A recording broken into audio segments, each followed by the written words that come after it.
bruker han vindusvisker? Hæ? Hvorfor bruker han vindusvisker? Jeg vet ikke. Bare skikkelig vel. Hva du tar og filmer litt? Du må finne penger. Du er busskort, du vet du. Jeg smaker ikke med busskort.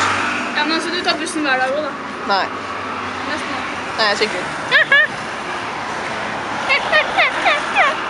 kan finne ut av når...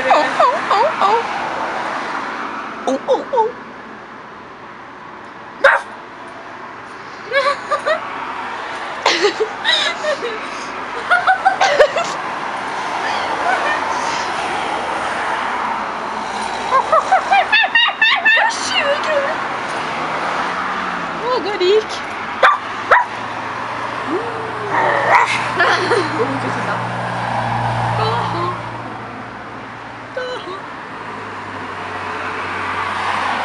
Å, lekkert. Sexy! Ikke det. My sexy little bitch. I'm a sexy little bitch. Wow. Wow. Raur. Det kommer da. Jeg vet det. Det kommer fra det bjeffa, ikke sant? Eller fordi at jeg først er. Ja, ikke sant? Nå er da vi på vei til Shadow!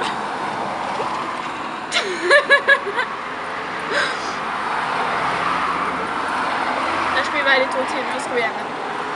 Og chille. Party, party all night. Party. Party, party, party. Gul bil! Jeg må poke den. Gul bil. Poke. Poke. Poke her face, ikke sant? Poke her face. Do you want some iced tea? Yes, please. Jeg munnsår. Og det vil du dele med hele verden. Vi kan filme i 7 minutter og 5 sekunder igjen. Jeg er skikkelig sur på meg selv. Når du klippestykker luggen min. Ja, men nå har jeg ikke siden lenger. Det er sånn der jeg... Det er sånn som jeg hadde før. Når Rita har fått sånn der sykdom, trasig. En sånn blanding av en zebrarumpe som har rosa striper, som ligner på en marsboer som har, ja, hva skal vi finne på? Down syndrom! Der er det meg. Det ligner, ikke sant? Ja, det ligner. Nærbildet, kanskje? Oi, det var ufokusert. Du er så sexy så. Ja. Ja. Altså, du er en sånn liten maur som før at jeg skrev om. Liten maur som ligner på... Jeg husker hva jeg skrev. Hva skrev jeg? Husker du det? Nei. Jeg hadde vært på AIDS.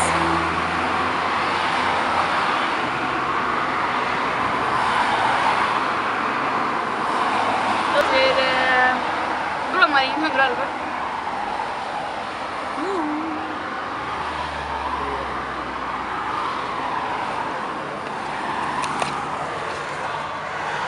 Det er Karolines normale uttrykk.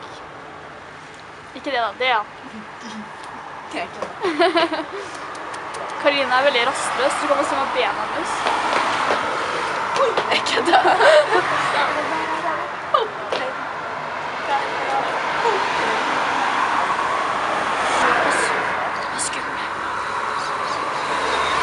Karoline, det var teit. Du må det kanskje. Hæ? Du må det kanskje. Kanskje det? Kanskje har du måte, kanskje? Jeg sier for deg da. Unnskyld da? Ja, ikke det måtte sikkert være kjæringene. Nei. Det kan jeg nesten si. Det er de første gang. Nei, for det er 120 kubikker. 107, nei da faen. Det er 200 et eller annet. En buss er det? Gardermoen. Nei. Men da sa vi ha det. Nå må vi si ha det, for da skal vi på bussen. Ha det!